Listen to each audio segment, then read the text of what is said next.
Topic here is a brief overview on political parties with the focus on the Federalist and the Anti-Federalist debate.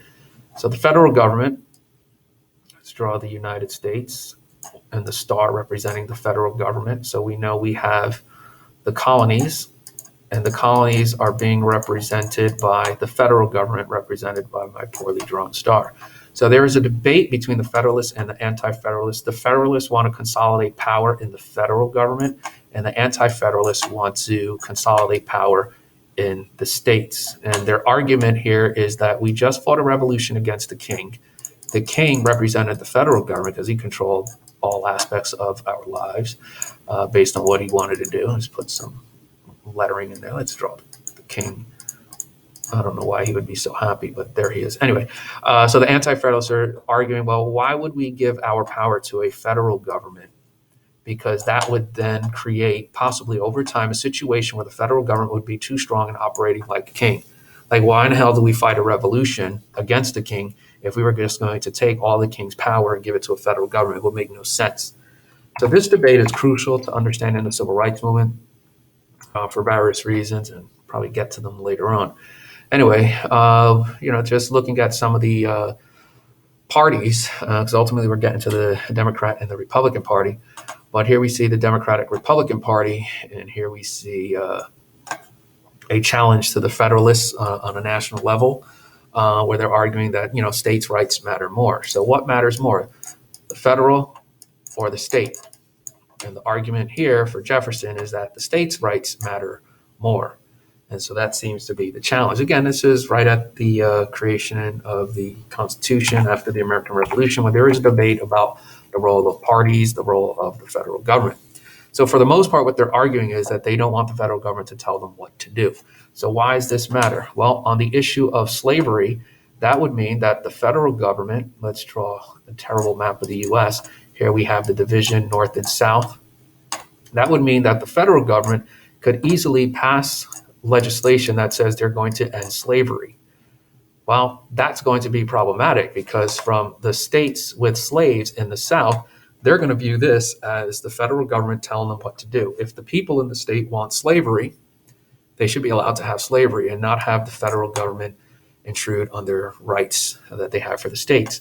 Now, you could possibly even see connections with gun rights, with gay rights, gay marriage, and things like that, where you have laws that vary from state to state.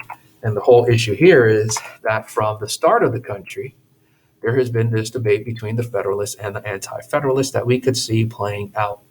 So we could even take an example like Obama. When Obama had become president, he wanted to have some sort of universal health care. And the state of Florida challenged it and said, well, the federal government can't intervene and tell us what to do with our citizens regarding healthcare. So the state wind up challenging Obama's mandate with regard to health insurance, which eventually led to Obamacare. So here we see the Democratic Republican Party. We see a split in 1812, and we see the Republican Party up until 1854 to the present. So they're more in line with the Federalists at this particular point. It's interesting to note that the Republican Party and the Democratic Party of today, if you look back at them in the 1800s, they were kind of the reverse. So the Republican Party is always arguing present day, that you have a personal responsibility, let the federal government out. We don't want the federal government, coming up with something on abortion or gay marriage or gun rights. We want the people in those states to be able to figure that stuff out. If you look at the Republican Party in the 1800s, they seem to be willing to use the federal government. And then you come to find out that the Democrat Party, the party of Dixie, were the people that were anti-federalists. They wanted small government. And the small government that they wanted was actually in the South. And what was their main issue? Their issue was slavery. They wanted to allow slavery to be the law of the land within their state because they didn't want to have a nasty federal government come in and say, we are going to simply end slavery. So if you're wondering, well, how in the hell did these parties flip? You would have to look at the Depression, where the Democratic Party under Roosevelt comes up with a host of New Deal programs that were designed to benefit the poor, where the Democratic Party that, believes present day in 2021 about using the powers of the federal government to implement social change. Those social changes start with the New Deal, where you have unemployment insurance, where you have Social Security, where you start to see changes and safety nets for the population. And then the Republican Party, by the time you get to the 70s, we would see the religious right align themselves with the Republican Party, um, to implement social change. But that social change was in response to the Democratic Party with things like gay rights, abortion, and any other issue like sex education that people of the religious right need to attach themselves to a party because the sexual revolution had changed so much of society socially that they felt that this was going to destroy family values. And so they need to align themselves with one party. This party seemed to be one that was, reinforcing these ideas. So you only have two options here. So the religious right aligned themselves with the Republican Party, and that kind of leads us up to today. But what I don't want you to lose sight is here is the Federalist and Anti-Federalist debate.